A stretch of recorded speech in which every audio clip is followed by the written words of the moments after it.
Friends, welcome back to our channel. ఈరోజు నేను శనివారం కాబట్టి పిండి దీపాలతోటి వెంకటేశ్వర స్వామికి దీపారాధన చేశాను. ఎలా చేశానో చూపిస్తాను. ఫస్ట్ అయితే ఒక బౌల్ తీసుకొని ఆ తర్వాత కొంచెం బెల్లం తీసుకొని ఒక కప్పు బియ్యం పిండిని తీసుకోవాలి. ఈ బియ్యం పిండిని నేను నైట్ నానబెట్టి మిక్సీ వేసి జల్లెడ పట్టింది స్మూత్గా వస్తుంది కదా, ఆ పిండిని ఒక కప్పు తీసుకున్నాను. తర్వాత బెల్లాన్ని బాగా కలపాలి. ఈ పిండిలో బెల్లం బాగా కలిపిన తర్వాత పాలు పోయాలి. ఇక్కడైతే నేను దీపారాధన కాబట్టి ఆవు పాలను తీసుకుంటున్నాను. మీరు కూడా ఆవు పాలు దొరికితే ఆవు పాలు వేయండి. స్వామికి బాగా ఇష్టం. కొంచెం కొంచెం యాడ్ చేసుకుంటా ఆవు పాలని బాగా స్మూత్గా చపాతీ పిండిలాగా బాగా గట్టిగా కలపాలి. ఇక్కడ నేను చేసినటువంటి ప్రమిదలకి అసలు నెర్రలు అనేది రాలేదు, అంటే క్రాక్స్ అనేవి రాలేదు. ఎందుకు రాలేదంటే నేను వాటర్ యాడ్ చేయలేదు కాబట్టి.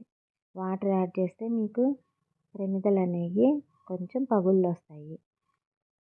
అందుకని మీరు పాలతోనే తయారు చేయండి, స్వామికి కూడా బాగా ఇష్టం.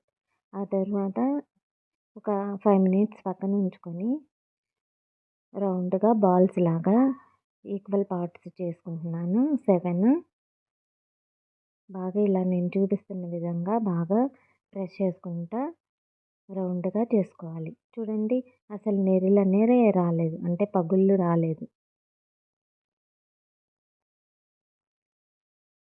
ఇలా అన్నీ చేసుకొని 7 ఈక్వల్ పార్ట్స్ వచ్చేటట్టు 7 బాగా చేసుకొని రౌండ్గా చేసుకొని పక్కన ఉంచుకోవాలి. ఇదైతే నేను ఫస్ట్ టైం చేస్తున్నాను. నేను యూట్యూబ్లో చూసి తయారు చేశాను ఫస్ట్, కానీ బాగా వచ్చినాయండి. ఇది ఫస్ట్ శనివారం నాది.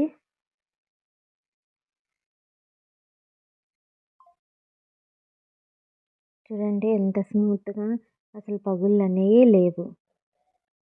ఇలా 7 చేసి పక్కన ఉంచుకోవాలి. మీరు కూడా నేను చేస్తున్న విధంగానే పాలతోనే తయారు చేయండి. నీళ్ళు యాడ్ చేస్తే క్రాక్స్ వస్తాయి. కొంచెం నెయ్యి కూడా యాడ్ చేసుకోవచ్చు, కానీ ఆవు నెయ్యి లేదండి, అందుకని నేను నెయ్యి యాడ్ చేయలేదు. చూడండి, ఇలా 7 ఈక్వల్ పార్ట్స్ లాగా వచ్చేటట్టు తయారు చేసుకొని పక్కన ఉంచుకున్నాను. ఆ తర్వాత ఫింగర్ ఉంటుంది కదా, దాంతో కొంచెం దీపాలకి కొంచెం లోతుగా ఇట్లా ప్రమిదల రూపంలోనే తయారు చేసుకోండి. చూడండి అసలు ఎంత బాగా వచ్చాయో, చూస్తుంటేనే ఎంత బ్యూటిఫుల్గా ఉన్నాయో. అన్నీ ఇలాగే, లేకపోతే మీరు క్యాప్ తీసుకొని చిన్నది ఆ క్యాప్తో అయినా తయారు చేసుకోవచ్చు. నేను ఇలాగా చేస్తున్నాను.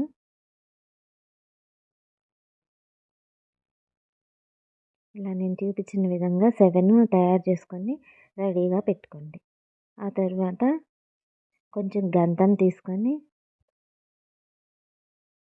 ఇలా బొట్టు పెట్టుకున్నాను. వెంకటేశ్వర స్వామికి నామాలు పెట్టుకున్నాను. ఇలాగే ఉంటాయి కదా, మీరు కూడా బాగా ఇట్లా గంధంని కొంచెం నీళ్ళల్లో డిప్ చేసిన తర్వాత ఇలా నామాలు పెట్టుకొని అన్నిటినీ ఇట్లా రెడీ చేసుకొని పక్కన ఉంచుకోండి.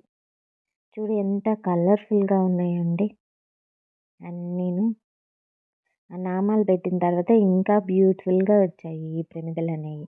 ఆ తర్వాత 2 ఒత్తులు తీసుకొని ఒక్కటి చేసి ఒక్కొక్కటి దాంట్లో పెట్టాలి. ఒక ఒత్తి వెలిగకూడదండి, 2 తీసుకొని రెండింటిని ఒకటి చేసి తర్వాత నువ్వుల నూనె పోసాను. నేను ఆవు నూనె లేదు, నువ్వుల నూనె, ఆవు నూనె ఉంటే ఆవు నూనె వేసుకోండి. తర్వాత ఇట్లా నామాల ఒకవైపు ఒత్తులు అలా వేసుకొని అన్నిట్లో రెడీ చేసుకొని ఆ తర్వాత ఇంకా నేను పూజా రూమ్కి వచ్చేసి అవి పెట్టేసి వెలిగించేస్తాను. అగ్గిపుల్లతో వెలిగియకూడదండి. ఎప్పుడైనా ఒక సాంబ్రాణి కడ్డీతోటి వెలిగియాలి. చూడండి ఎంత బాగా వెలుగుతున్నాయో, క్రాక్స్ అనేయే రాలేదు. మీరు కూడా ఆవు పాలతోనే వెలిగించండి. స్వామికి బాగా ఇష్టము. చూడండి బాగా ఎలిగినియి అన్నీ. పూజా రూమ్‌కే కలొచ్చేసింది. తర్వాత అయితే నేను ఇంకొక కొబ్బరికాయ తీసుకొని, కొబ్బరికాయ కొట్టేసి పూజని ఇలా